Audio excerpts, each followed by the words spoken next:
आमच्या छोट्या छोट्या बलिदानांवर लक्ष ठेवणाऱ्या प्रभू, आमची छोटीशी प्रार्थना पण ऐकणाऱ्या देवा, आमचा छोटा त्याग प्रभू तुझ्या राज्यासाठी केलं, जे आम्ही तुझ्यासाठी केलंय प्रभू, जे आम्ही तुझ्या घरासाठी तुझ्या सेवेसाठी केलं प्रभू, देवा तो त्याग तू लक्षात ठेवणार आहे. पौल म्हणतो प्रभू मध्ये सर्वदा आनंद करा. प्रभू मध्ये केलेले श्रम व्यर्थ नाही. होय, प्रभूसाठी जे केलं ते काउंट केलं जाईल.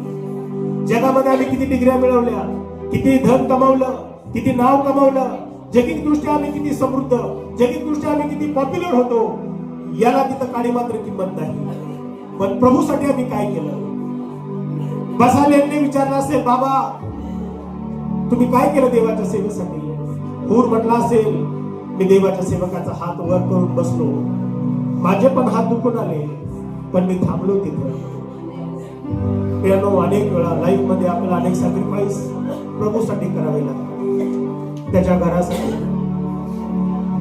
आणि ते करीत असताना कदाचित आपण थकून जातो, खचून जातो आणि आपण चांगलं करण्याचं थांबवतो. चांगलं करण्याचा आपल्याला कंटाळा येऊ लागतो. असं वाटतं काय याचा उपयोग, मी का करत आहे?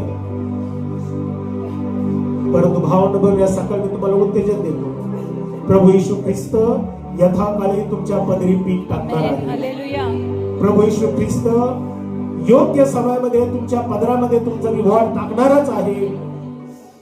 तुम्ही म्हणून कधी खचून जाऊ नका. चांगलं करत राहा. चांगलं करण्याने देव प्रसन्न होतो, असं देवाच्या वचनामध्ये. अशा यज्ञाने देव प्रसन्न होतो.